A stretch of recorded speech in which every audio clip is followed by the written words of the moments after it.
চট্টগ্রামের সনাতন জাগরণ মঞ্চের মুখপাত্র চিন্ময় কৃষ্ণ দাস ব্রহ্মচারীকে জেল হাজতে পাঠানোকে কেন্দ্র করে সহিংসতায় সাইফুল ইসলাম আলিফ নামে এক আইনজীবী নিহত হয়েছেন।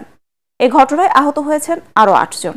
এর আগে দুপুরে চট্টগ্রামের আদালত প্রাঙ্গণে বিক্ষোভকারী ইসকনের অনুসারীদের ছত্রভঙ্গ করতে লাঠিচার্জ ও সাউন্ড গ্রেনেড নিক্ষেপ করে আইনশৃঙ্খলা রক্ষাকারী বাহিনী।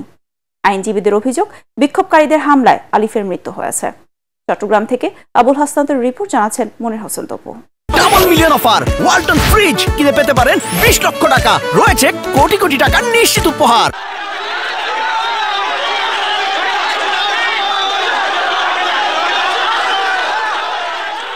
চট্টগ্রাম আদালত প্রাঙ্গণে বাংলাদেশ সনাতন জাগরণ মঞ্চের মুখপাত্র চিন্ময় কৃষ্ণ দাস ব্রহ্মচারীর মুক্তির দাবিতে বিক্ষোভ করে তার অনুসারীরা। এক পর্যায়ে তাদের সাথে আইন শৃঙ্খলা বাহিনীর সংঘর্ষ বেঁধে যায়। দফায় দফায় চলে এ সংঘর্ষ।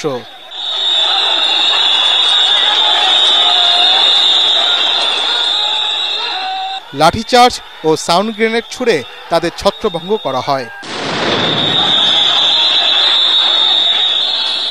রাষ্ট্রদ্রোহ মামলায় জামিন নামঞ্জুর করে চিন্ময় কৃষ্ণ দাস ব্রহ্মচারীকে কারাগারের পাঠানোর নির্দেশ দেওয়ার পর প্রিজন ভ্যান আটকে রেখে বিক্ষোভ করে আন্দোলনকারীরা।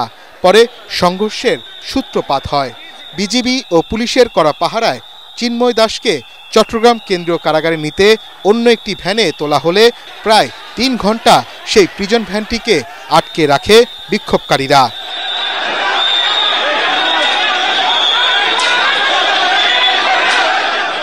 প্রতিবাদের মুখে পুনরায় এ মামলার জামিন শুনানি হওয়ার কথা থাকলেও তা হয়নি।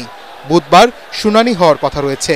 মেট্রোপলিটন ম্যাজিস্ট্রেট আদালত 6-এ জামিনের বিষয়ে শুনানি হয়েছিল চিন্ময় প্রভুর, তো এটা নামঞ্জুর হয়েছে, জামিনের আবেদন নামঞ্জুর হয়েছে। বাকি 3টা পিটিশন ছিল, ওখানে 3টা পিটিশন মঞ্জুর হয়েছে। তার মধ্যে ছিল ডিভিশনের পিটিশন, সেটাও মঞ্জুর হয়েছে।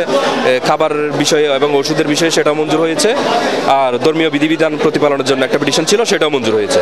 এদিকে বিকেলে চট্টগ্রাম নগরীর কোতোয়ালি থানার পাশে রঙ্গম কনভেনশন হলের সামনে সাইফুল ইসলাম আলিফ নামে একজন আইনজীবীকে কুপিয়ে হত্যা করে দুর্বৃত্তরা।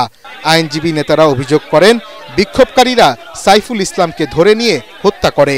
এই হত্যার প্রতিবাদে জেলা আইনজীবী সমিতি বুধবার আদালত বর্জন কর্মসূচি ঘোষণা ও হত্যাকাণ্ডের সঙ্গে জড়িতদের গ্রেফতারের দাবি জানিয়েছে।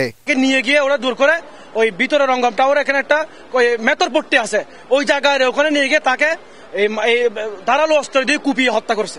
আমরা জেলা আইনজীবী সমিতি জরুরি সভায় সিদ্ধান্ত নিয়েছি আজকে যে কালকে কোর্ট হবে না, সাসপেন্ড থাকবে। আমরা এই শোকের হত্যার প্রতিবাদে আমরা কোর্ট বর্জন ঘোষণা করেছি। অনাকাঙ্ক্ষিত পরিস্থিতি মোকাবেলায় ঢাকা ও চট্টগ্রামে বিজিবি মোতায়েন করা হয়েছে। Bureau report, ATN Bangla.